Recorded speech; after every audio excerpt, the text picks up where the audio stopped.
My name is Robert Paulson. I own the Wedgwood Ale House and Cafe. My name is Lena. I am the owner of Lena Have Perfection. My name is Glenn Charles. I currently own Woodlawn Optical. My name is Judy Neldum, and I am one of the owners of Grateful Bread Baking Company. My name's Jennifer Porter. I run Satsuma Kids Shop in Wedgwood. My name is Carl Flackus. I am the owner of Flackus Law. My name's Karen Camandona, and the business name is Northeast Cleaners. My name is Lisa Von Dam, and the company is Trey Brown Company.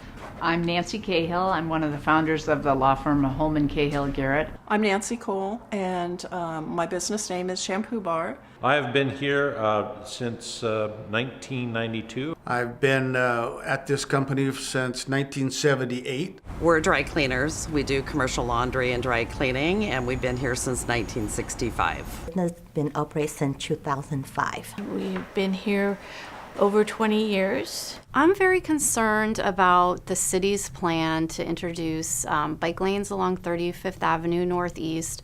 I'm really concerned with the disruption to businesses. My business employs 23 people, all honest, hardworking people, all local people. We sell and service computer hardware and software. We have to keep our margins very low to compete nationally.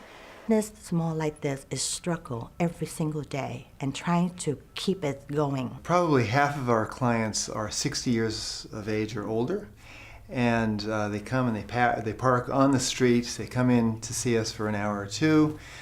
It's really critical that they have easy, good parking on the street. We're very concerned about the impact it'll have on our business, not only with client access to get to our office, but we're concerned about the pinch point location as 35th comes down toward 55th. The road narrows, and we've already seen a number of fender benders and pedestrian accidents near our firm, and we believe it'll get even worse as the bike lane presence reduces the size of the lanes. Things that impact us greatly are access and egress to the businesses. I think that it's going to very negatively impact small businesses like mine. If people don't have a place to park, we cannot just rely on neighborhood business. You're taking away a large part of my business if you eliminate parking. And I don't see a future for us here. Well, the last 10 years since the recession hit have been, challenging for, I think, all small businesses in Seattle. On almost every bike safety website, one of the encouragements is to plan your trip wisely. So whether you're commuting or you're bicycling on the weekend, to avoid busy streets. And speaking as somebody who's been hit by a car on my bike, I know that to be true, that a bike lane oftentimes gives a bicyclist a false sense of security and may cause you to be less attentive of vehicles around you. And so really the safest route is that road less traveled. And I would encourage the city to really look at that as their option number one for bicycling to work. I don't think any of us are against bike lanes, but there is this thing called a win-win situation where you try to do the most good for most people. I am disappointed with the city that engaged in this. You've probably heard plenty about it, but it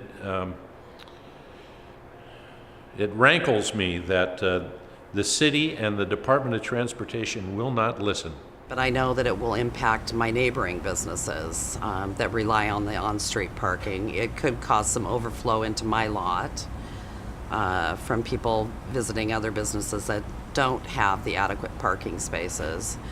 I think it'd be hugely detrimental to our business community. If they had to park a block away or even on a side streets are, some of them a little bit steep. For a lot of our clients who are 60, 70, 80 years old, it would be a real problem for them to come into the office.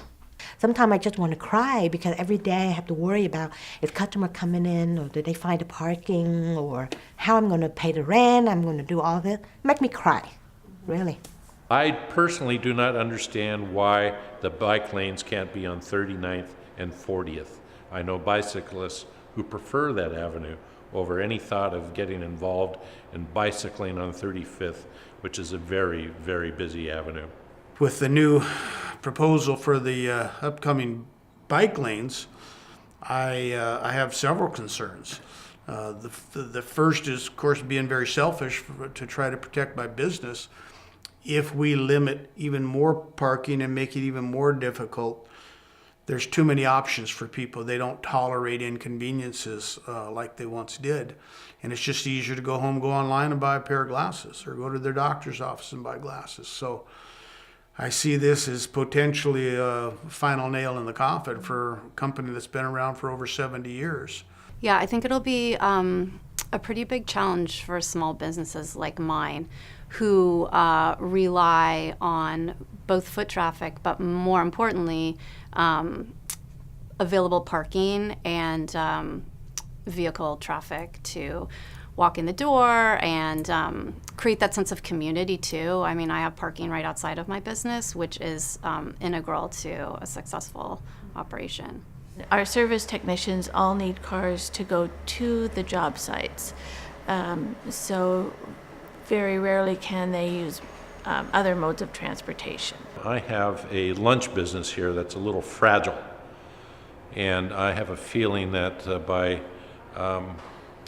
greater pressure on parking capacity in my adjacent area could hurt my lunch business, and that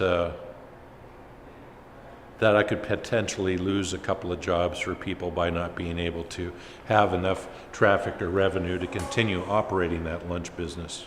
You know, when you eliminate parking and make it harder for senior citizens to get around, or disabled people, or for small businesses to have parking for their clients, you are hurting a large percentage of our society. And it seems to me that it would have worked really well if you would have put the bike lanes on 36. We'd have our parking, we'd have our safety features, and we'd all be happy. But it just seems like that no one really understands what a win-win situation is.